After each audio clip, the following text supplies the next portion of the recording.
A Filipina vanished after revealing a secret to her town's beloved priest. What investigators uncovered next exposed a terrifying betrayal hidden behind the church walls. The coastal town moved at a slow and predictable pace, shaped by fishing boats, morning markets, and the steady rhythm of church bells.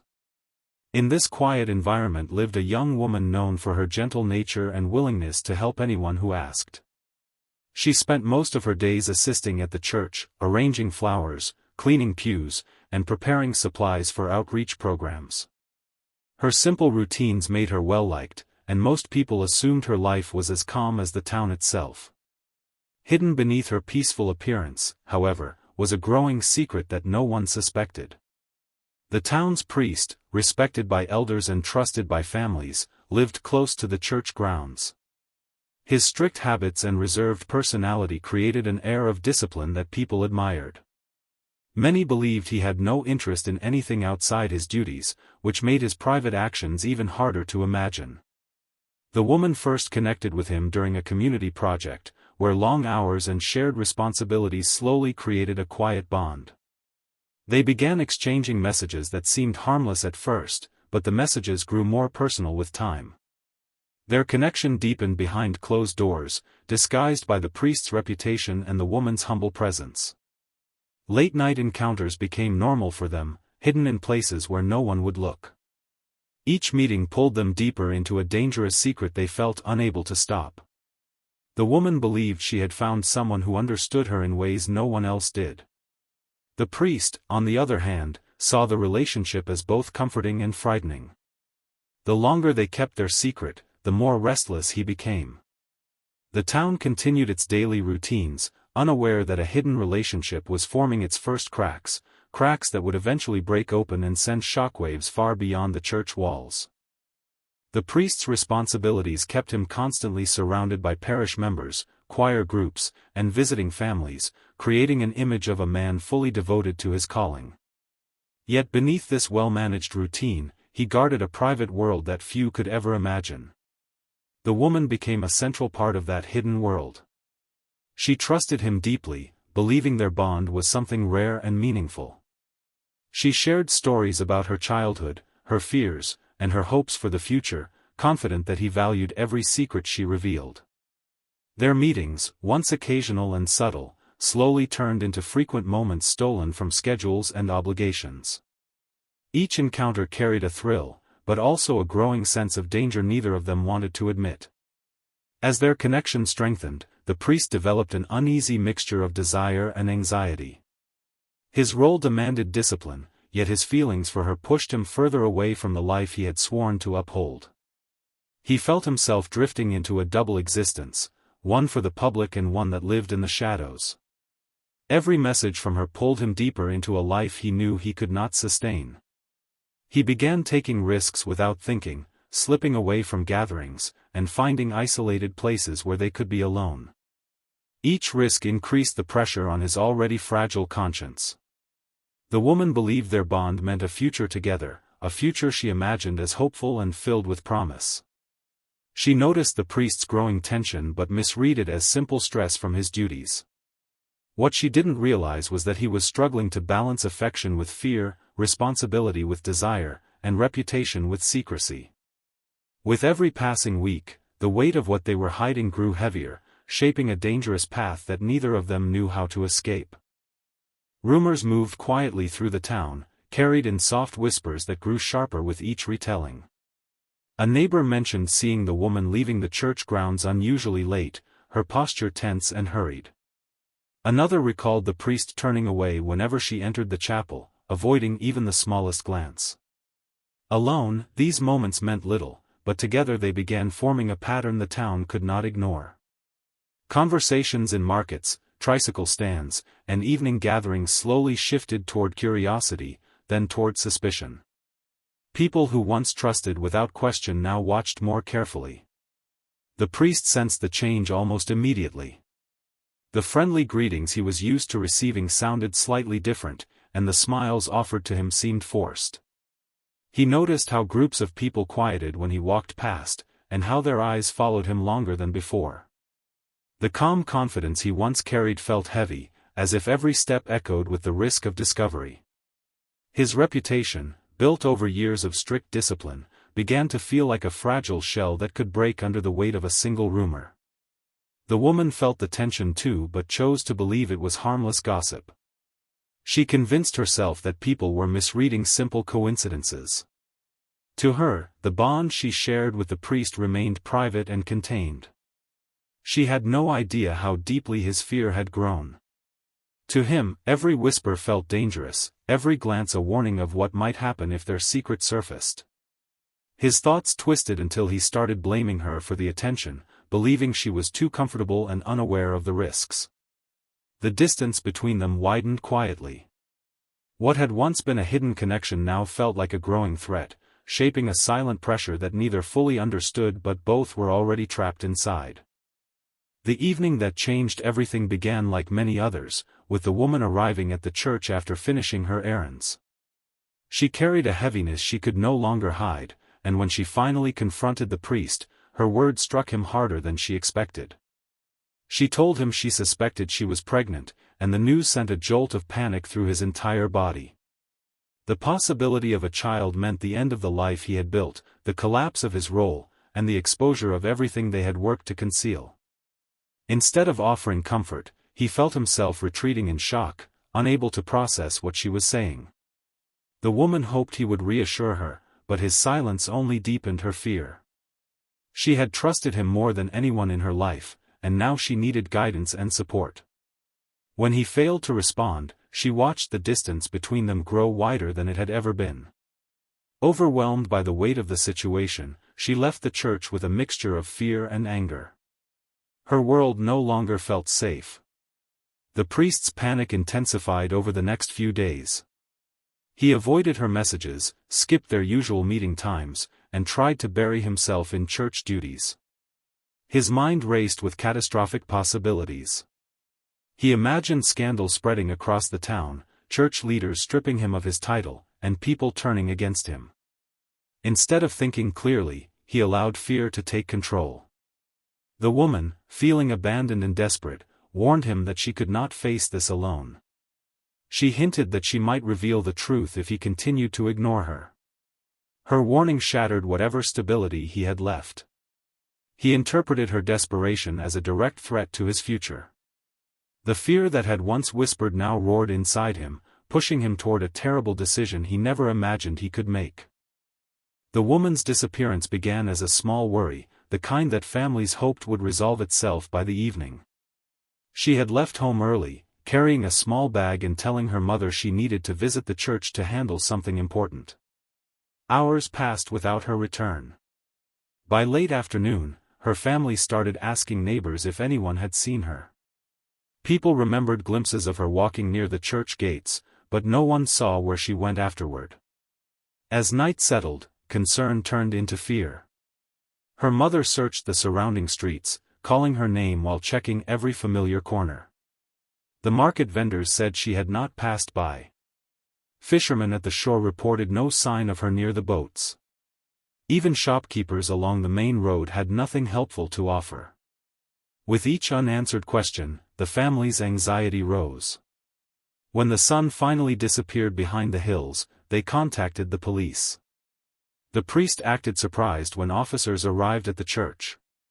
He claimed he had not spoken to her for several days and insisted he knew nothing about her plans. He offered prayers for her safety and allowed investigators to look around the church grounds. His calm behavior impressed some, but those who knew him well noticed an unusual stiffness in his movements. He avoided eye contact and kept his answers short, as if afraid of saying the wrong thing.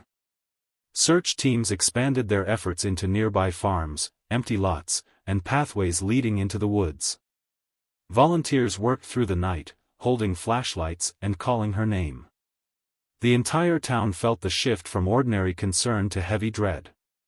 The woman was not someone who disappeared without notice, and the growing silence around her absence made the situation feel increasingly ominous.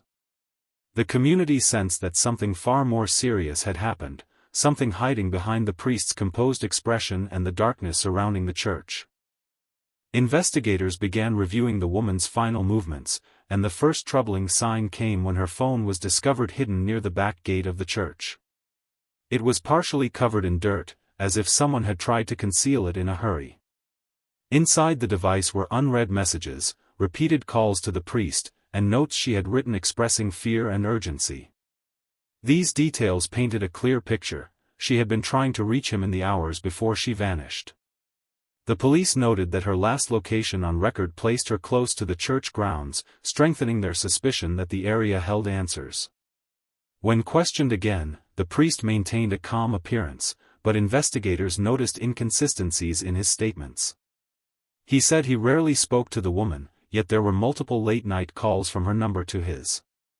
He claimed he had no keys other than the main ones issued by the parish office, but a search of his room revealed several additional keys tucked inside a small wooden box. One of them belonged to a storage area that had not been used in years. Alongside the keys was a torn piece of cloth that matched the color of the woman's blouse. The priest insisted he had no idea how it got there, but his explanation sounded rehearsed and distant. The community, once supportive and trusting, began whispering again.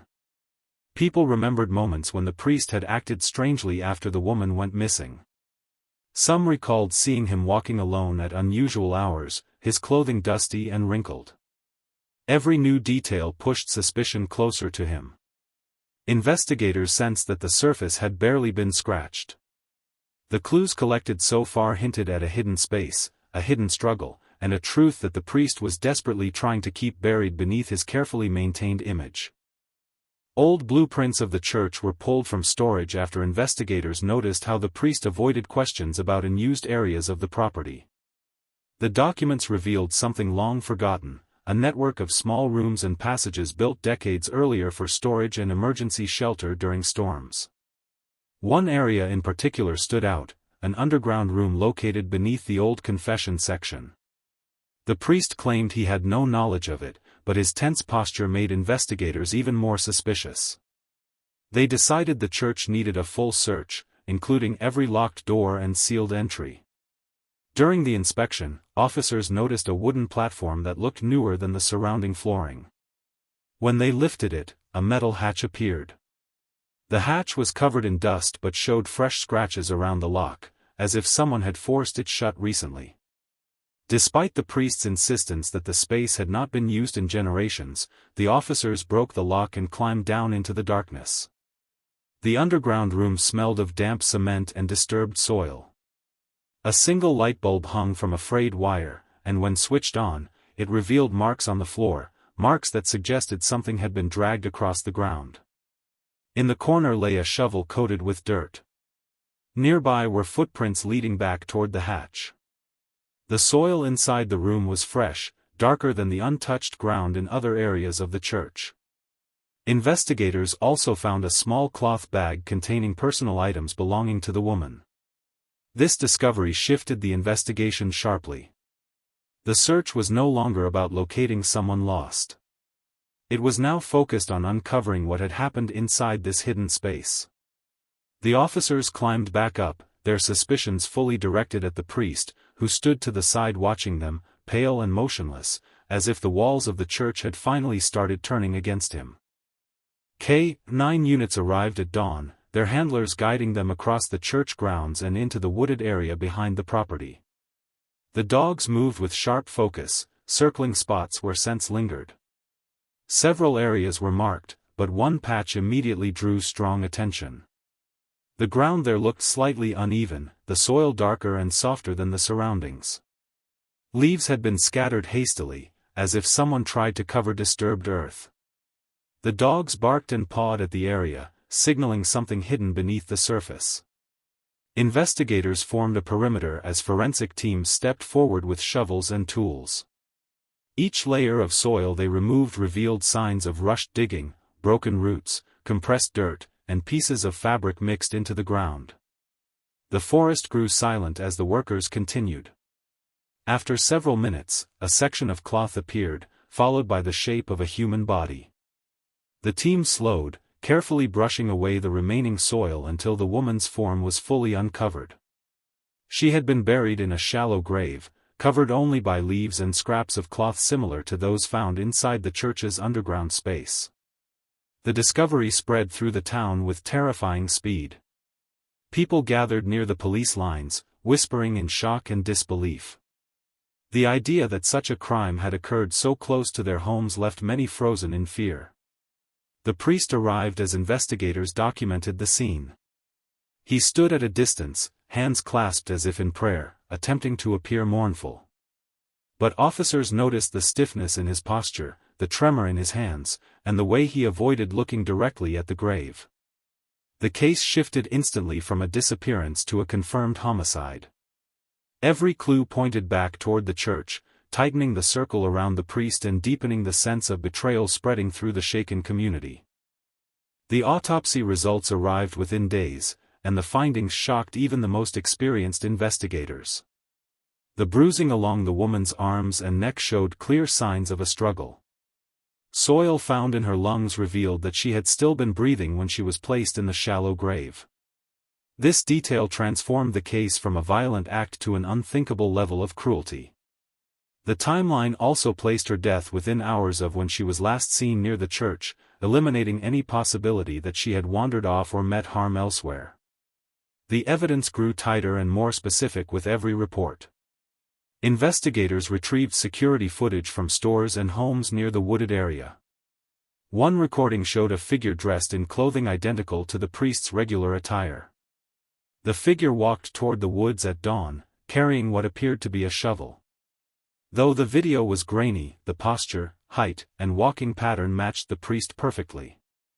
When officers presented the footage during questioning, his calm expression faltered for the first time.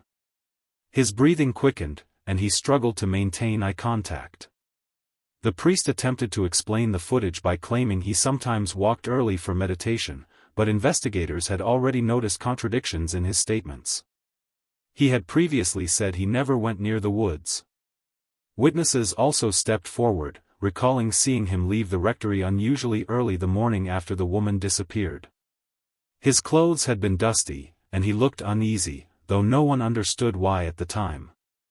As pressure mounted, the priest attempted a quiet escape. He tried leaving the rectory late at night, carrying a small bag of belongings.